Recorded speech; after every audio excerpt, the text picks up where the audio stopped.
Hi there, Seitz here. In today's video, I will be addressing your comments concerning my Fiorillo 13 tutorial. But first, thank you so much for watching my tutorials and hacks. I'm so happy to see from your comments, likes, and shares that my little videos are helping you to make your practice more fun and effective. And that means the world to me. Several of you asked me for help on the octaves in Fiorillo 13, both in the left hand and bow arm. So here are some techniques and of course hacks that can help you improve those octaves so that you feel super confident at your region and all-state auditions. But before we start playing, here are a few things you need to know to make sure that your practice is most efficient. Number one, are your strings faulty? If every time you try to play a perfect fifth as a double stop on any of the two strings, and it's absolutely impossible to get that fifth in tune, then one of those or both of the strings are faulty. Make sure to change those strings ASAP. Number two, are you warmed up? Octaves, like any double stops, are quite strenuous for the left hand, so always make sure that you're warmed up sufficiently before diving into any double stop workout. Number three, are you too tired? For the same reason as above, if you already played a lot today and feel worn out, it's better to let your left hand have a good rest before you start practicing your octaves. And now, let's dive in. First, I'd like to address a comment from Nydia L. I hope I pronounced your name correctly. Nydia writes, can you do a tutorial on the bow strokes for the octaves? I'm having trouble playing the octaves in the faster tempo because my bow arm isn't moving that fast. Fantastic question. First of all, thank you so much, Nydia, for watching my tutorial and for letting me know how I can make it even more helpful. Let's look at the very beginning of first presto. It starts with this.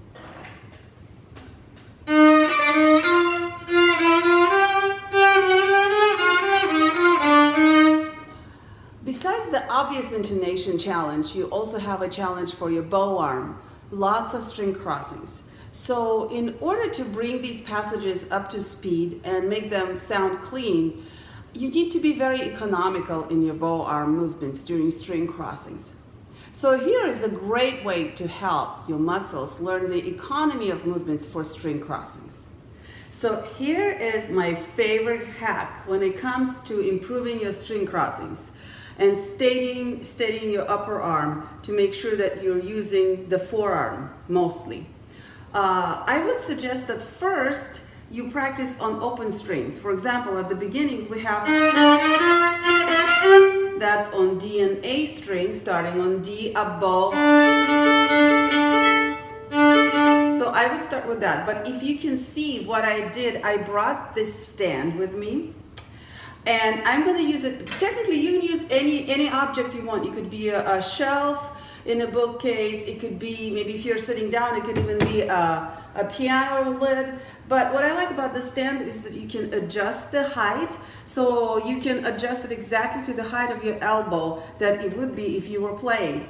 But what I'm going to do, I'm going to rest my elbow, not to press or anything, just to rest. And so that I want to make sure that all the work that as I'm changing from one string to another, and if I'm going up and down with my bow and so forth, that my elbow is staying in the same place. It's kind of grounded. This way, I avoid using too much bow and too much movement, whether up and down or horizontally. And that helps me to decrease the amount of bow I'm using and also to make the strings a little closer. Movement from one string to another. And so this is what happens.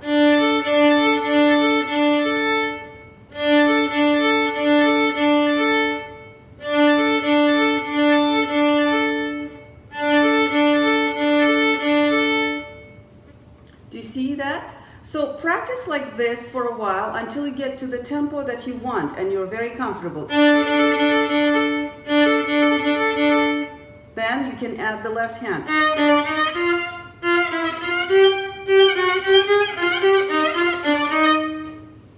Okay? I hope that helps. If you have any questions, please feel free to post it in the comments. It does take a little finagling to get the stand just at the right height and at the right angle, but you can always just move yourself around. You don't have to move the stand.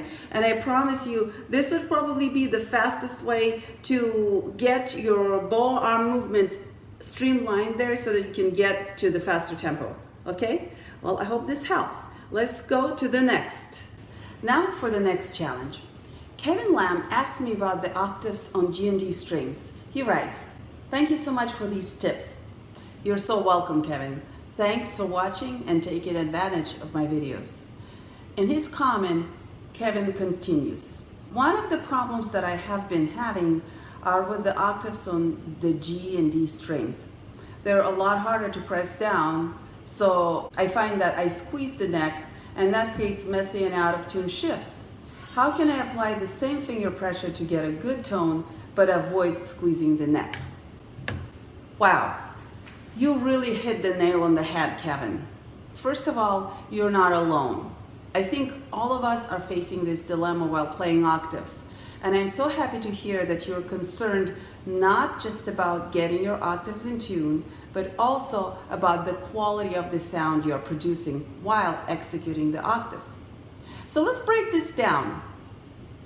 What we have now is squeezing the neck, which creates tension and in turn creates messy and out of tune shifts.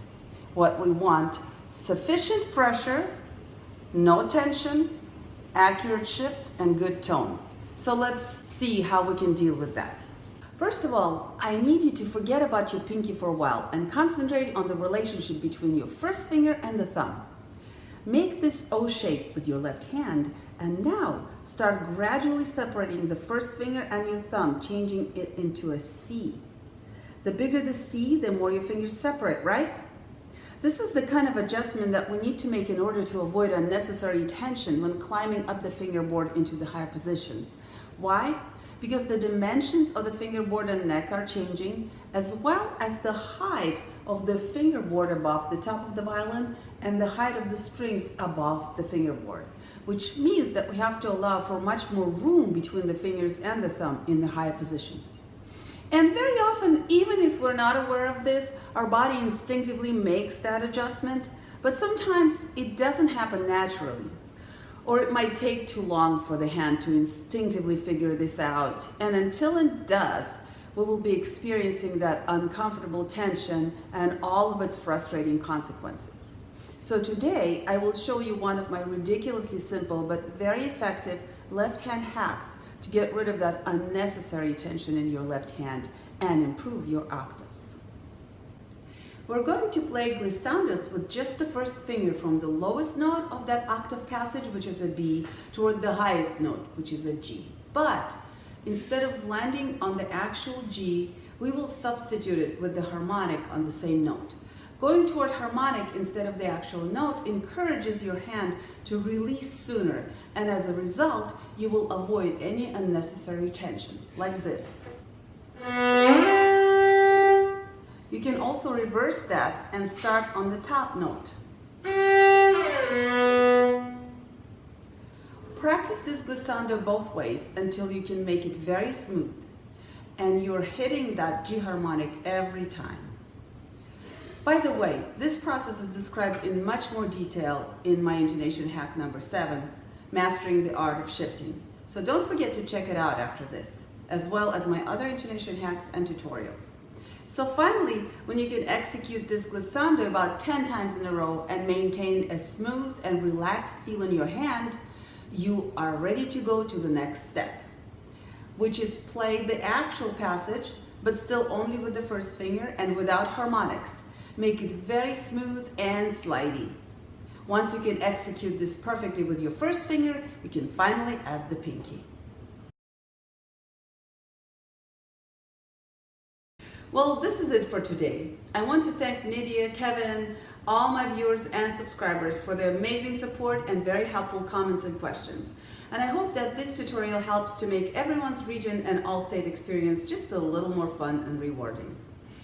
If you enjoyed this tutorial, please like, comment, and share it. And of course, if you haven't done so, subscribe.